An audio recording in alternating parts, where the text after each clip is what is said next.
এই রানওয়েটা আমাদেরকে যত তাড়াতাড়ি আমরা অপারেশনে আনতে পারবো আমাদের জন্য বেটার, কারণ এটার জন্য আমরা অনেক এক্সপেন্ডিচার হয়েছে আমাদেরকে। তো ওভারঅল আমি যে কাজের প্রোগ্রেসটা দেখলাম, আমাদের যে রানওয়ের যে প্রোগ্রেস সেটা অলমোস্ট 83% হয়ে গেছে। স্পেশালি আমাদের সিএর মধ্যে যে রানওয়েটা বেড়েছে সেটা বাড়ানোর পর বর্তমানে 9000 ফিট রানওয়ে অ্যাভেলেবেল আছে, আরও ওখানে 1700 ফিট রান হয়েছে। তো টোটাল সর্বসামগ্রী 10700 ফিট রান হবে। সো এটা মোটামুটি বাংলাদেশের সবচেয়ে বড় রানওয়ে, শাহজালালের থেকেও বড়, 10500, এখানে 10700 ফিট। আর সিএর ভিতরে যে আমরা লাইটিং সিস্টেম করেছি এবং ওইখানে যে প্রোটেকশন বাদ দেওয়া হয়েছে, প্লাস যে সিস্টেমটা করা হয়েছে যাতে এটা ভবিষ্যতে ঢেউয়ের আঘাতে নষ্ট না, পুরো সিস্টেমটা ঘুরে দেখলাম খুব সুন্দর। জাপানিজ কোম্পানি যারা কাজ করছে তারা আলহামদুলিল্লাহ খুব ভালো কাজ করেছে এবং রানের প্রোগ্রেস 83% হয়েছে। আর এইখানে যে আপনারা আমার পিছনে যে দেখছেন এটা আমাদের টার্মিনাল। তো এই টার্মিনালে আন্তর্জাতিক প্যাসেঞ্জার আসবে যাবে বর্তমানে। সো ভবিষ্যতে কিন্তু এটা ডোমেস্টিক টার্মিনাল হয়ে যাবে। আমাদের মেইন পরিকল্পনা আছে আন্তর্জাতিক টার্মিনাল, যেটা রানওয়ের আদার সাইডে, ওই সাইডে ওইখানে সুন্দর করে একটা পরিকল্পনা করা আছে এবং দ্যাট উইল বি বিউটিফুল একটা জিনিস হবে। যখন হবে আন্তর্জাতিক টার্মিনালটা হয়ে যাবে তখন এটাকে কিন্তু বেসিক্যালি ডোমেস্টিক টার্মিনাল হয়ে যাবে। বাট অ্যাট দিস মোমেন্ট এটা ডোমেস্টিক টার্মিনাল এবং আন্তর্জাতিক টার্মিনাল দুইটারই পারপাস সার্ভ করবে। আপনারা দেখছেন একটা বোর্ডিং ব্রিজ আছে, যেহেতু প্যাসেঞ্জারের সংখ্যা এখনও কম, একটা বোর্ডিং ব্রিজ হবে। ভবিষ্যতে যদি বোর্ডিং ব্রিজের আরও রিকোয়ারমেন্ট থাকে তাহলে আমরা রিকোয়ারমেন্টটা বাড়িয়ে দিব।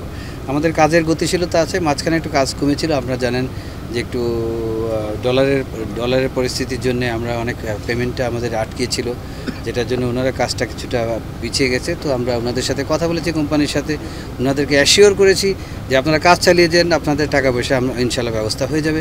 সো আমরা ওইভাবে যাচ্ছি, তারাও কাজ শুরু করেছে, ইনশাল্লাহ আশা করছি দ্রুততম সময় হয়ে যাবে। আপনি দেখছেন এই যে টার্মিনালটা, এটার 93 ভাগ কাজ শেষ হয়েছে। উপরে যে ঝিনুকের মতো একটা স্ট্রাকচার আপনি দেখছেন, সুপার স্ট্রাকচার, ওইটা লাগালে আর ভিতরে অল্প কিছু কাজ করলে 7% কাজ করলে এটা হয়ে যাবে।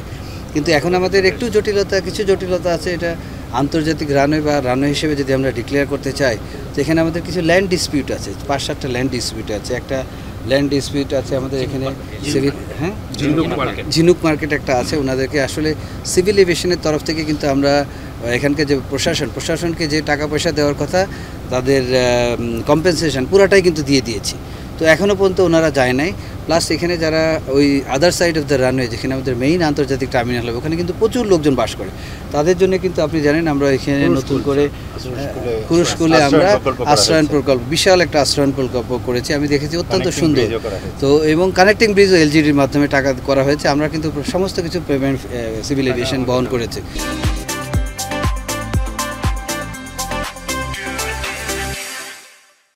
কিন্তু তারপরেও আমি যেটা এখানে দেখলাম যে কিছু লোক শিফট হয়েছে, অনেকে শিফট হয়নি, জায়গা আছে শিফট হয়নি। আবার যারা শিফট হয়েছে তারা কিন্তু এখানে ধরে রেখেছে। সো বেসিক্যালি আমাদের কাজটা প্রোগ্রেসটা বাধাগ্রস্ত হচ্ছে। এই জন্য আমরা এখানকার যে প্রশাসন আছে, প্রশাসনের সাথে কথা বলেছি।